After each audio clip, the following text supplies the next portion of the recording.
नमस्कार मित्रों, RSS the great YouTube channel के इस नए वीडियो में आपका स्वागत है।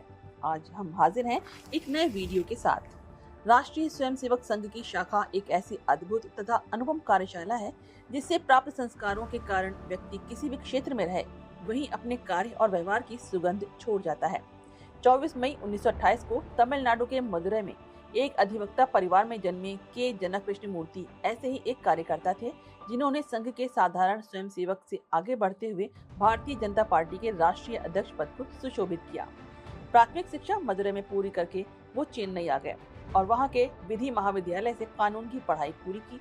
इसके बाद वे मदुरै में ही वकालत करने लगे। 1940 में मदुरै में संघ का कार्य प्रारंभ हुआ तो वे शाखा भी जाने लगे। 1945 में उन्होंने तृतीय वर्ष का प्रशिक्षण प्राप्त किया और फिर मदुरै में ही एक नगर प्रचारक बन गए। 1951 के बाद वो फिर से वकालत करने लगे। इस दौरान उन पर प्रांत बौद्धिक प्रमुख का दायित्व भी रहा। जनसंघ की स्थापना के बाद उत्तर भारत में तो वो फैल गया पर दक्षिण भारत अछूता था। तत्कालीन सरसंघ चालक गुरुजी की इच्छा पर वो 1965 में जनसंघ से जुड़े और उन्हें तमिलनाडु का राज्य सचिव बनाया गया। पंडित दीनदयाल उपाध्याय के देहांत के बाद अटल जी के आग्रह पर 1968 में उन्होंने वकालत छोड़ दी और भारतीय जनसंघ के पूर्णकालिक कार्यकर्ता बन गए। अब वो तमिलनाडु के संगठन महासचिव बनाए गए। 1975 में आपातकाल लगने पर उन्होंने तमिलनाडु में इस आंदोलन की कमान संभाली।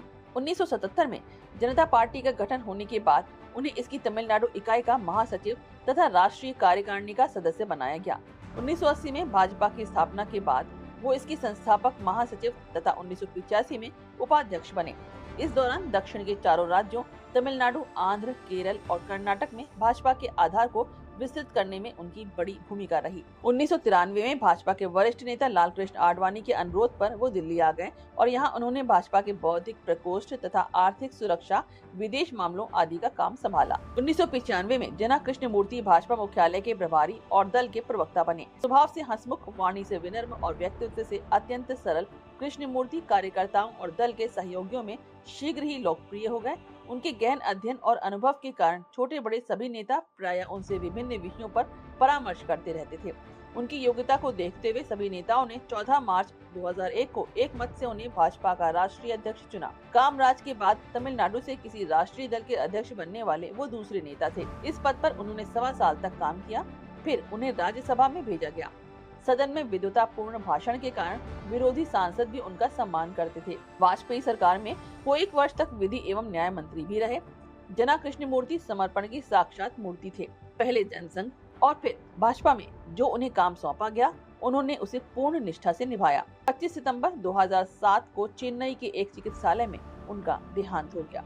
उन्हें श्रद्धांजलि देते हुए पूर्व प्रधानमंत्री अटल बिहारी वाजपेयी ने ठीक ही कहा कि जनक कृष्णमूर्ति के निधन से एक समर्पित, संस्कारित, कर्मठ, कुशल प्रशासक और संवेदनशील व्यक्तित्व हमारे बीच से उठ गया। तो मित्रों, ये वीडियो आपको कैसा लगा इसके बारे में कमेंट करके जरूर बताइएगा। अगले वीडियो की सूचना के लिए इस चैनल को सब्सक्राइब, लाइक और बेल आइकन दबाना ना भूलिएगा। इसी के साथ हम आपसे विदा लेते हैं और आगे हाजिर होते रहेंगे एक नए वीडियो के साथ। तब तक के लिए नमस्ते।